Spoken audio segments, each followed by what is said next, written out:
Boa tarde, pessoal. Bom, antes da gente iniciar a nossa aula aqui hoje, né, vocês podem estar notando, né, que eu até brinquei ontem, né, com pessoas próximas, que eu havia tirado a barba para lavar. É verdade.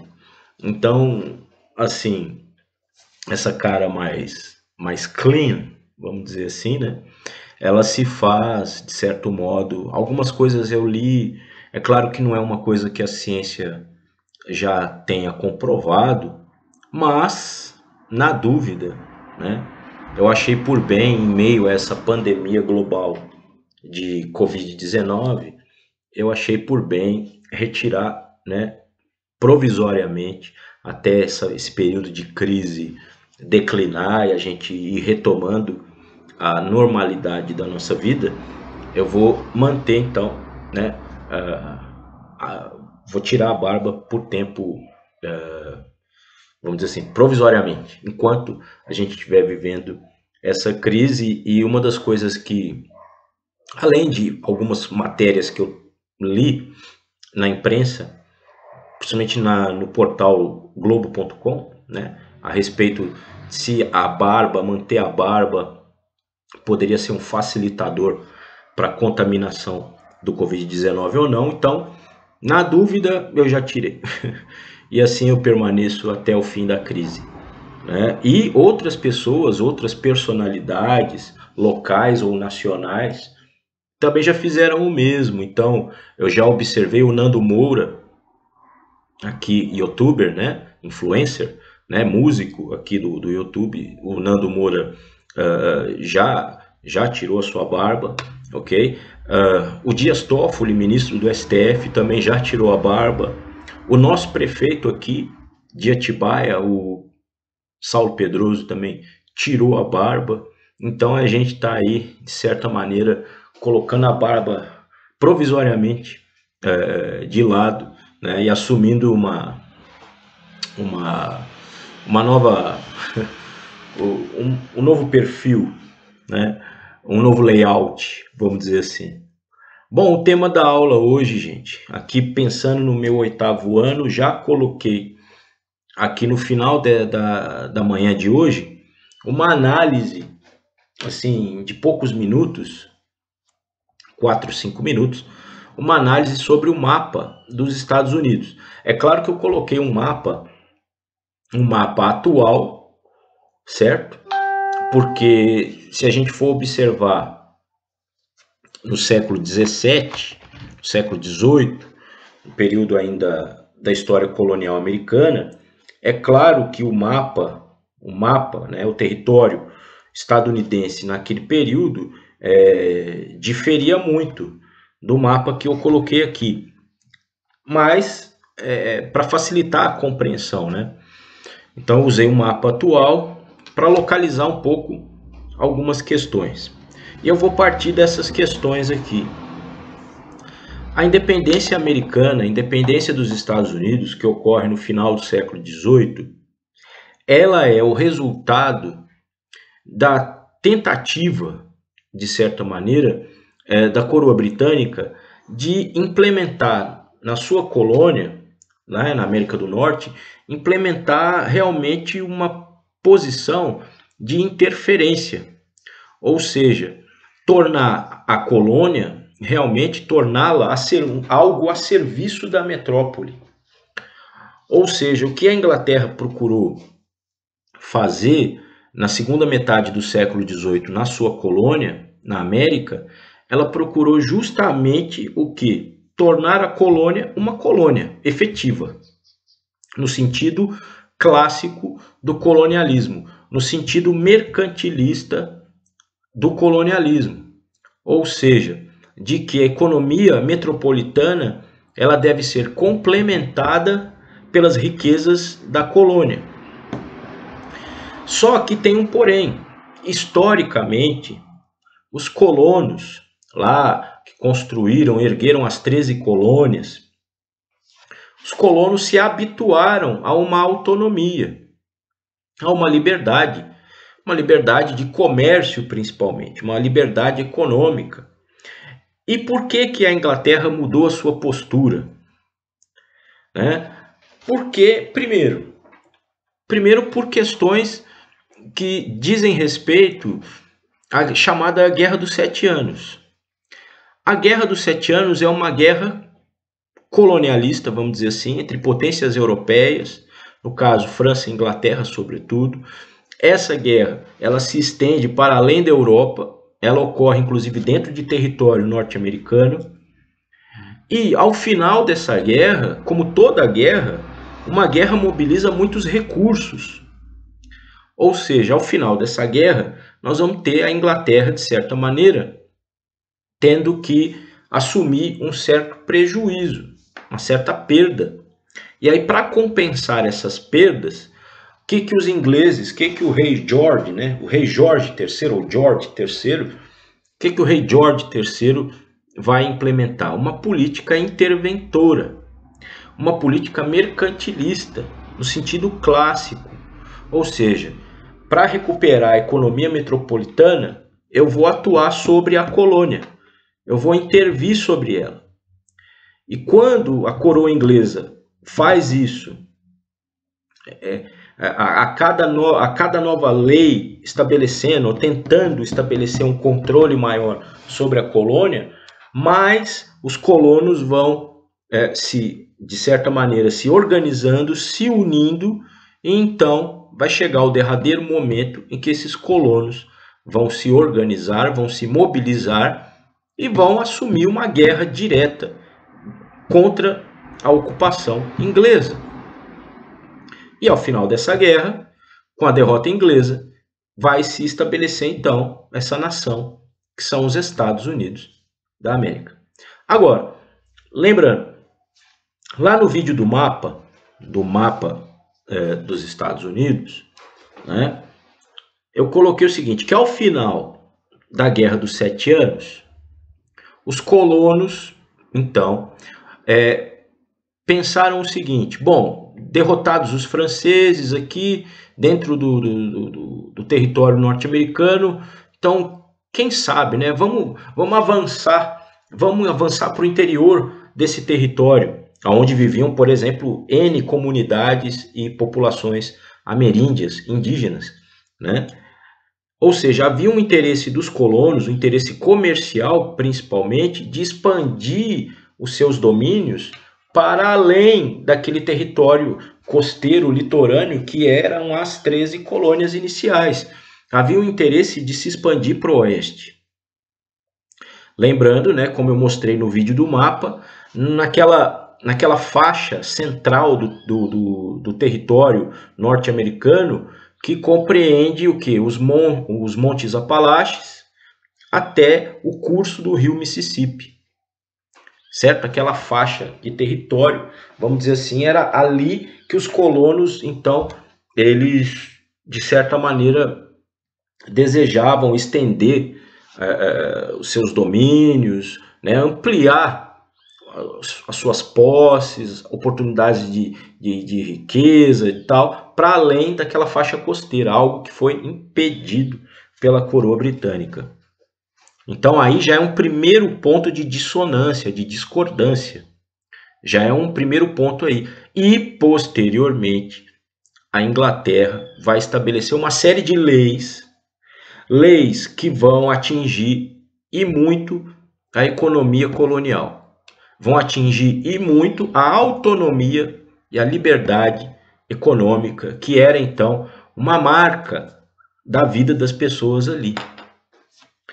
Bom, sobre esse assunto, eu sei que não são só os meus alunos que assistem, os meus alunos presenciais, né, na rede pública, privada, que assistem os meus vídeos. Aqui no canal já são quase 13 anos. 13 anos esse canal aqui. Olha, é um dos primeiros canais do YouTube que eu me lembro bem a, de alguma maneira, dividir esse conhecimento histórico.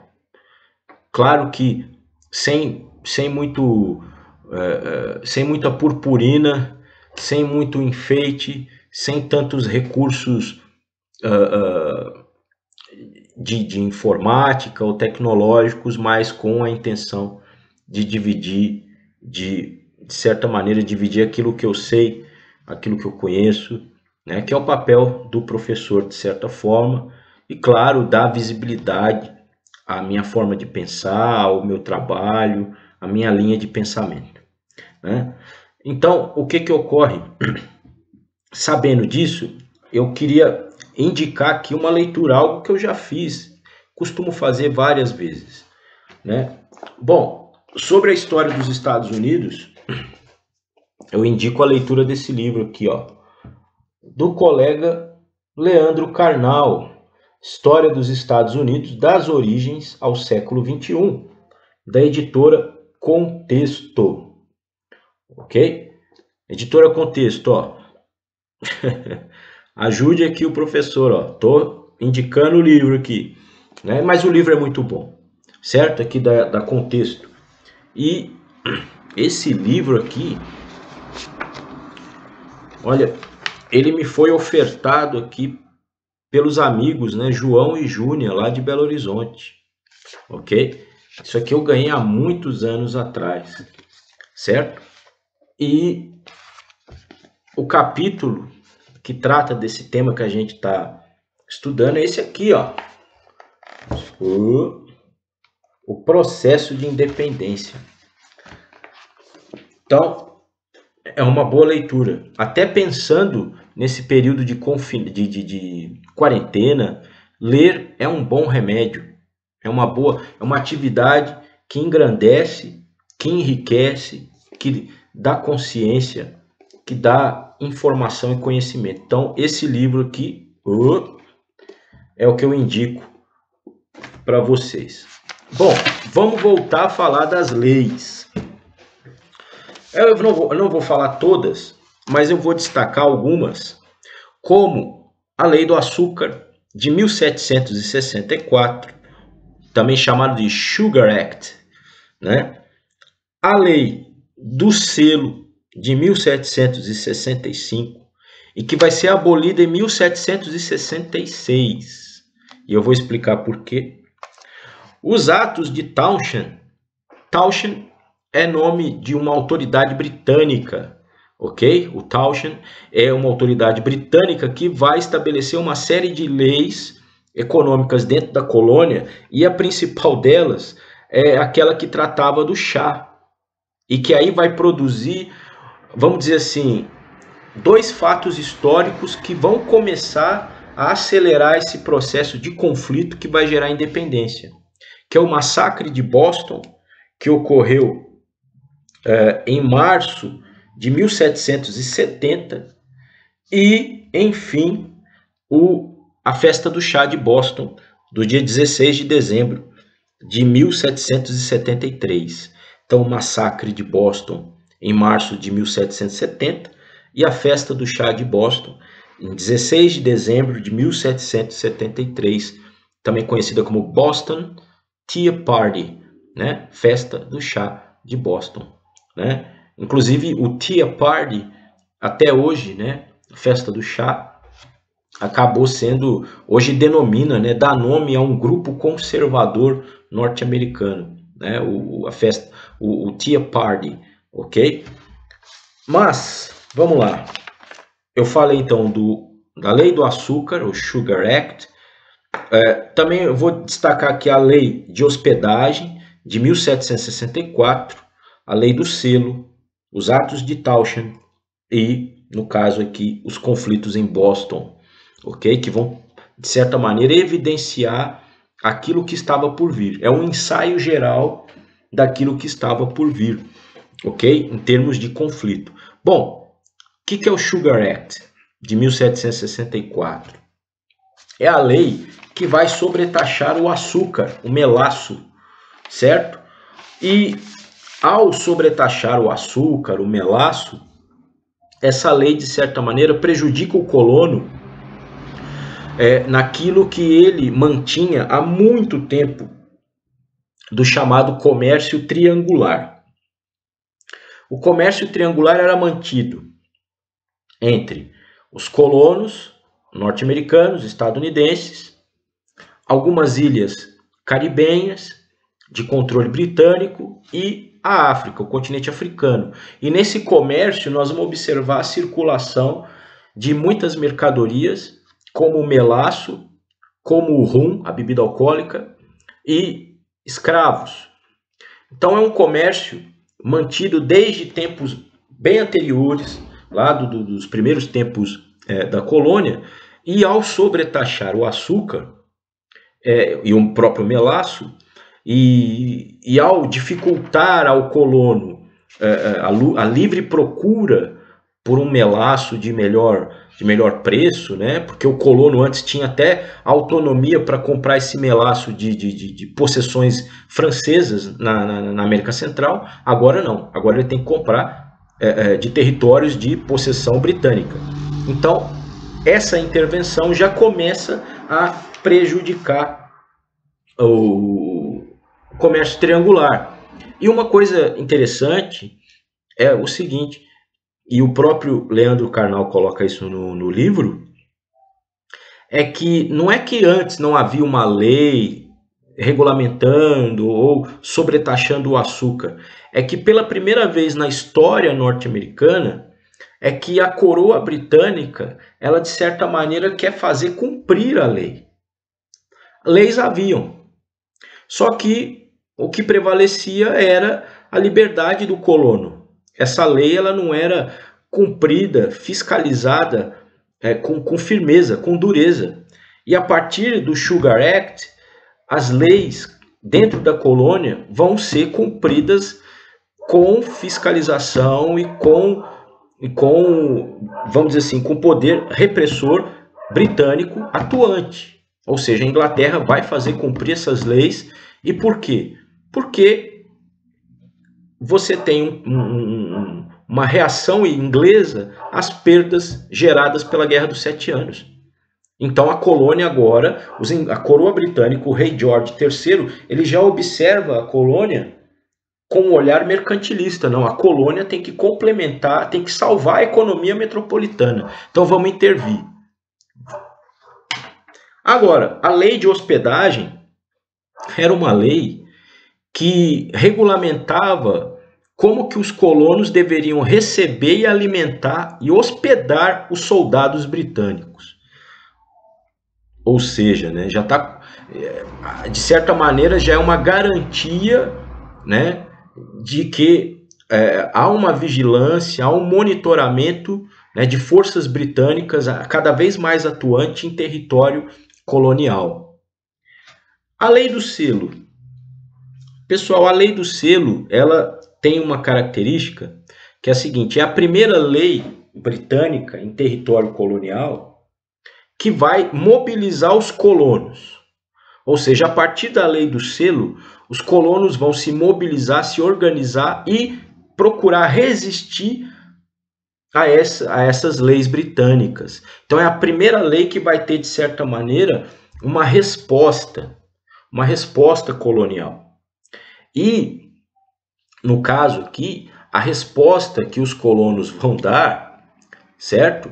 Ela faz menção a algumas coisas, como por exemplo, primeiro, que lei é essa? Melhor, que lei é essa? O que é a lei do selo? É o seguinte, todos os documentos, todas as publicações e documentos, contratos, jornais, o que for, tudo que é material escrito, produzido na colônia, tem que carregar um selo real, certo? E esse selo não é gratuito. Então, para um jornal circular na colônia, ele tem que apresentar esse selo. Se não tiver esse selo, ele é considerado ilegal. Para botar o selo, tem que pagar uma taxa. Se você vai fazer um contrato qualquer, ele tem que levar esse selo real também. E é como os cartórios que a gente tem hoje, né? De certa maneira, né? Quando você faz um contrato de locação de imóvel, quando você faz um contrato, no caso, casamento, é um contrato, então tem o cartório, no caso, né, o registro civil e tal. Então, assim, existem taxas e taxas e taxas, né? Então, de certa maneira, a lei do selo, ela é entre essas leis impostas pela coroa britânica, essa lei do selo vai encontrar uma resistência organizada, mobilizada dos colonos. Ou seja, os colonos vão se organizar e se mobilizar contra ela. Por isso que ela vai ser abolida em 1766. Ou seja, por pressão dos colonos, contrários a essa lei, ela vai ser abolida um ano depois. E aí, quando a gente pensa que, então, a partir de então, haveria um afrouxamento dessa política britânica, acontece o contrário. Com o Townshend, essa autoridade britânica, o Townshend vai estabelecer uma série de leis que vão sobretaxar vários produtos dentro da colônia, como o vidro e o chá. E aí a coisa pega de vez. Por quê? Todo mundo sabe, né, que é parte da cultura britânica o consumo de chá. Vamos lembrar aí, né, no caso aí, né, a Índia vai ser possessão colonial britânica por longo tempo. E claro que esses chás do Oriente vão abundantemente serem servidos à mesa dos britânicos. É parte da cultura britânica o consumo de chá, certo? E esse hábito dos ingleses, ele vai ser difundido entre os colonos, certo? Então, beber o chá, tomar chá, passa a ser algo da cultura comum das pessoas dentro da colônia, certo? Então, o que ocorre? Vai haver uma sobretaxa a esse chá. O chá, que era algo consumido abundantemente na colônia, era também algo barato de ser comprado e adquirido. E com essa sobretaxa, é claro que o chá vai encarecer. Agora, o problema não é só sobretaxar o chá nos atos de Townshend, mas também monopolizar o comércio dele. E o monopólio da venda do chá vai ser estabelecido pela coroa britânica a uma empresa que é a Companhia das Índias Orientais, uma empresa que vinha mal das pernas.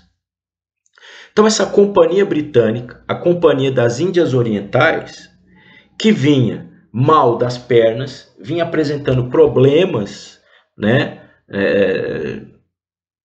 problemas de ordem financeira, essa empresa vai ser favorecida pela coroa inglesa, que vai dar a ela o monopólio do comércio do chá, quebrando as pernas dos comerciantes locais dentro da colônia. E aí o conflito vai se iniciar de uma forma mais escancarada. E esse conflito, ele é evidenciado em dois eventos aqui ocorridos na cidade de Boston, né, que é lá no estado de Massachusetts, um dos estados mais importantes e históricos dos Estados Unidos, ali na costa leste americana, né? E em março de 1770 vai ocorrer o massacre de Boston, o Boston Massacre, né? Que vai ser uma coisa aparentemente, olha só, esse massacre de Boston, quando a gente fala massacre de Boston, né, mataram milhares de pessoas. Não, morreram 5 pessoas e 6 homens ficaram feridos nesse confronto entre colonos e soldados ingleses. Só para vocês terem uma ideia, o que aconteceu? Alguns colonos se aproximaram de um grupo de soldados ingleses e naquela, vamos dizer assim, naquela indignação frente às leis e tudo que vinha ocorrendo dentro da colônia, esses colonos então atiraram bolas de neve sobre os soldados ingleses. Atiraram bolas de neve. meio que em protesto, sabe? Como se a gente, por exemplo, vou dar um exemplo, como se eu ou uma pessoa qualquer pegasse alguns ovos e atirasse num pequeno grupo de soldados armados da polícia, eu sei lá. É claro que nós seríamos presos, né? Por desafiar uma autoridade, né? Por desacato, sei lá. Claro que se você atirar um ovo num PM, você vai ter problemas, mas você não vai ser morto. Bom, o que aconteceu? Os soldados ingleses responderam a esses colonos abrindo fogo. 6 feridos e 5 mortos. E em dezembro de 1773 vai ter a festa do chá de Boston. 150 colonos, gente, vão se travestir de índio. Eu vou colocar a imagem ilustrando aí no início do vídeo, vocês devem ter visto. 150 colonos com roupas de índio, como se estivessem travestidos de índio, né, como se fosse uma roupa de carnaval, alguma coisa assim. Esses 150 colonos foram até o porto de Boston e entraram em 3 navios mercantes, em 3 navios carregados de chá. E o que eles fizeram? Entraram nesses navios e atiraram mais ou menos 340 caixas de chá no mar. E esse fato histórico, marcante, ficou conhecido como a festa do chá de Boston. Certo? Inclusive é comum, aliás, ficou famosa, né, uma frase da época que dizia que o porto de Boston parecia um grande bule de chá, né? Tamanha quantidade de chá jogado ao mar ali. E qual vai ser a resposta britânica a isso? Mais enfrentamento, leis e mais intervenções, leis intervencionistas. Essa intervenção dura da Inglaterra, como resposta à festa do chá de Boston, e o próprio porto de Boston vai ser fechado depois disso, certo? São as chamadas leis intoleráveis. Intoleráveis, adjetivo dado pelos colonos. E aí, então, no próximo vídeo, a gente vai tratar dessas leis intoleráveis e das hostilidades entre os colonos norte-americanos e as forças britânicas, partindo então para a construção, para a independência e construção de uma nova nação, que são os Estados Unidos da América. Ok? Até uma próxima vez.